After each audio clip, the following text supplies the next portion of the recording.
Hi friends, I+ training സൊല്യൂഷന്റെ പുതിയൊരു വീഡിയോയിലേക്ക് സ്വാഗതം.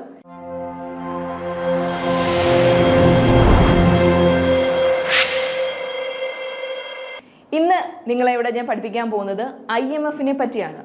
എന്താണ് IMF? ഇന്റർനാഷണൽ മോണിറ്ററി ഫണ്ട് അല്ലേ? എന്താണ് ഇന്റർനാഷണൽ മോണിറ്ററി ഫണ്ട് എന്ന് നമുക്ക് ഈ ഒരു വീഡിയോയിൽ പരിചയപ്പെടാം.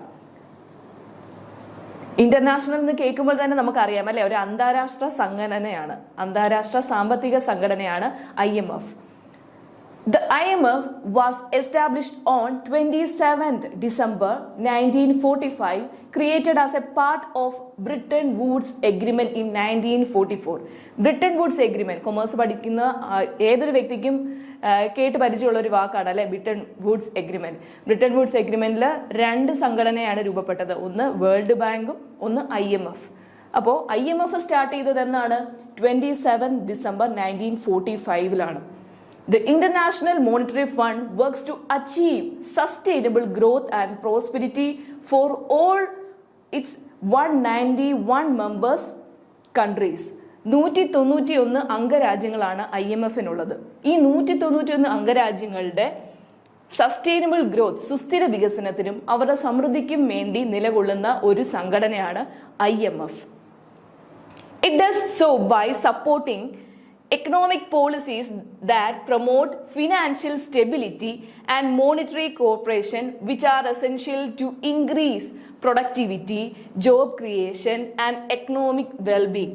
ഈ രാജ്യങ്ങളുടെ എക്കണോമിക് പോളിസീസ്, നൂതനമായ എക്കണോമിക് പോളിസീസ് നല്ലതായി നൽകിക്കൊണ്ട് അവരുടെ ഫിനാൻഷ്യൽ സ്റ്റെബിലിറ്റിയെ ഉയർത്തിക്കൊണ്ടുവരുവാനും അവരുടെ മോണിറ്ററി, ആ രാജ്യങ്ങൾ തമ്മിലുള്ള സാമ്പത്തിക സഹകരണം ഇൻക്രീസ് ചെയ്യുകയും വഴി അവിടുത്തെ പ്രൊഡക്ടിവിറ്റി ഇൻക്രീസ് ചെയ്യും. അതേപോലെ ആ രാജ്യങ്ങളിലെ എംപ്ലോയ്മെന്റ് ഓപ്പർച്യൂണിറ്റീസ് കൂട്ടാനും അവിടുത്തെ സാമ്പത്തികമായിട്ടുള്ള സുസ്ഥിര വികസനം നേടിയെടുക്കുവാനും ഈ IMF എന്ന അന്താരാഷ്ട്ര സംഘടന കൊണ്ട് സാധിക്കുന്നു. The IMF has 3 critical missions. 3 critical ആയിട്ടുള്ള മിഷൻസ് അല്ലെ ലക്ഷ്യങ്ങളാണ് IMFനുള്ളത്. Furthering international monetary corporation, monetary corporation അതായത് അംഗരാജ്യങ്ങൾ തമ്മിൽ പരസ്പര സഹകരണം ഉറപ്പാക്കുക. Encouraging the expansion of trade and economic growth, വ്യാപാര ബന്ധം പുലർത്തുക, അതുവഴി ഗ്രോത്ത് നേടുക. Discouraging policies that would harm prosperity, വികസനത്തിന് തടസ്സമാകുന്ന രീതിയിലുള്ള എന്തെങ്കിലും പോളിസീസ് ഉണ്ടെങ്കിൽ അതിനെ നിരുത്സാഹപ്പെടുത്തുക.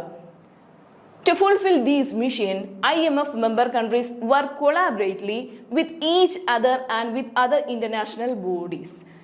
ഈ ഒരു ബന്ധം നിലനിർത്താൻ വേണ്ടി മറ്റ് അന്താരാഷ്ട്ര സംഘടനകളുമായി കൊളാബറേറ്റ് ചെയ്ത് വർക്ക് ചെയ്യാനും IMFന് സാധിക്കുന്നുണ്ട്.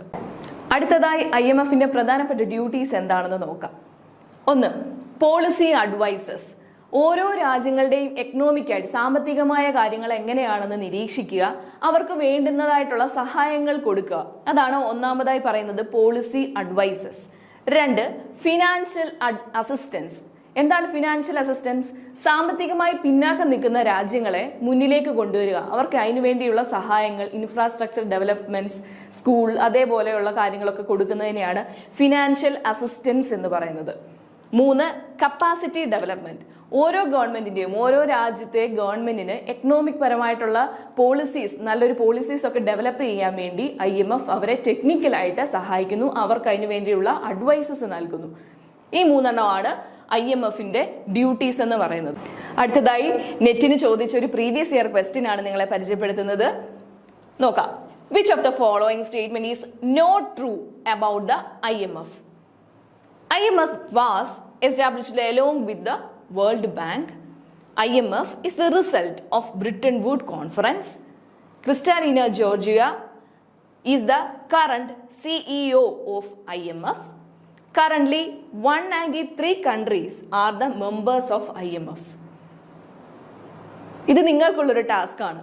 ശരി ഉത്തരം ഏതാണെന്ന് നിങ്ങൾ കമൻറ്റ് ചെയ്യുക. അപ്പോൾ അടുത്ത ക്ലാസ്സിൽ നമുക്ക് കാണാം. Thank you.